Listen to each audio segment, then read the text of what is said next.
Hello and welcome to Church Jesus. My name is Hugo Fernandez. I'm a pastoral care coordinator in an aged care facility. Once again, we see that the Sadducees, scribes, and Pharisees, the chief priests and elders are all out to get Jesus. It becomes so immediate for Matthew as we are coming to the end of the liturgical year A. We are kept on the straight and narrow by observing laws. But how about the laws and rules that regulate our hearts?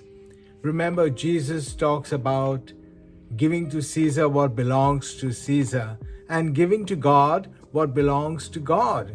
We have today to answer to the second part of that statement, is what we are to give God.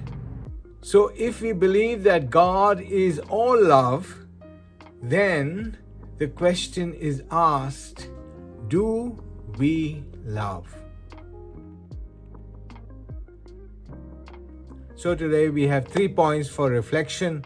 My first point is, the chief priests and elders saw how Jesus has silenced the Sadducees, and so they hatched a plan to kill him, or at least planned to accuse him of blasphemy, bringing alive Jesus' own parable of the tenants who lived in the vineyard, who murdered the servants, and then they saw the son and they said, "He is the only heir of the owner of the vineyard, so let us beat him and kill him and murder him."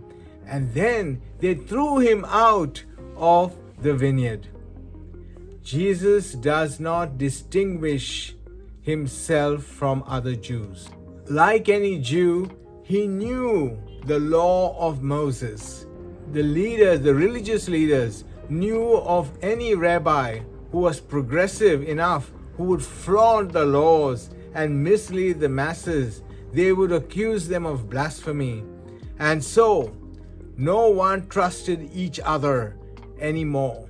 The chief priests and elders carried knives behind their backs, always at the ready to strike on anyone who opposed them.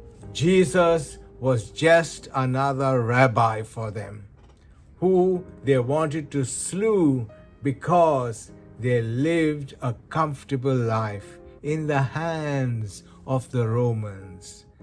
But the rest of the Jewish generation was negated, was neglected.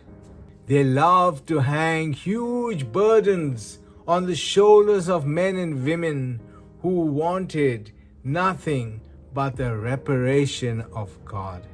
And thus they brought in the laws and regulations, and they claimed it all was from God. So my point 2 is, my son likes to take long showers, and he would not stop unless I remind him to get out of the bathroom.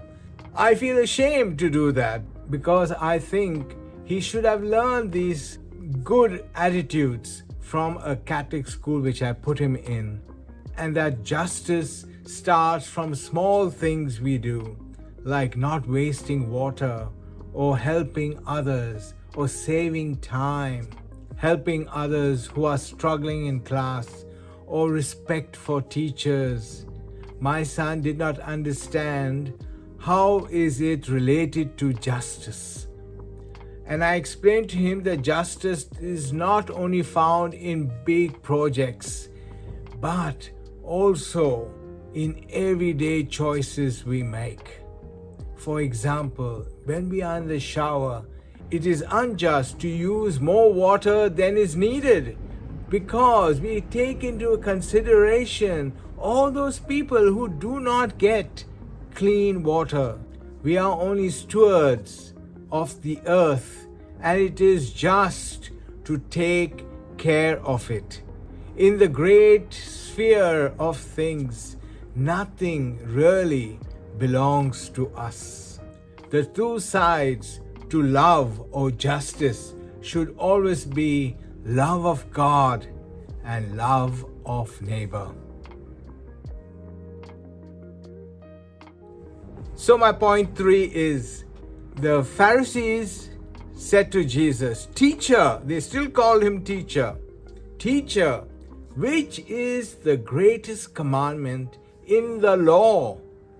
And Jesus replied, "Love the Lord your God with all your heart, with all your soul, and with all your mind.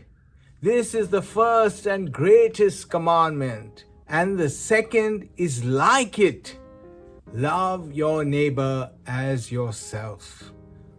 All the law and prophets hang on these two commandments, depends on these two commandments, are based on these two commandments. Notice that Jesus does not give prominence to the law but to the commandments. The Pharisees says, greatest commandment in the law, giving more juice to the law.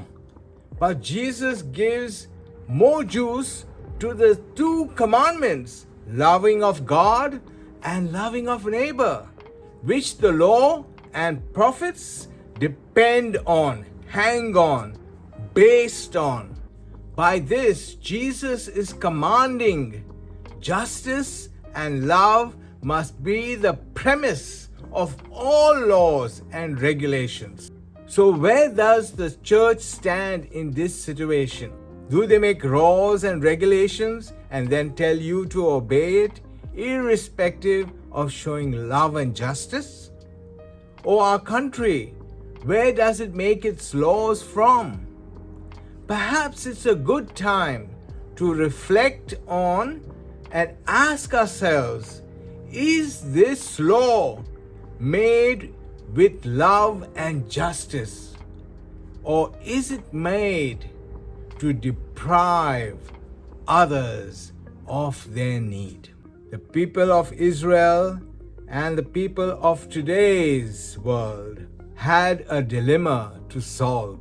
They forgot that love should be the premise of all law.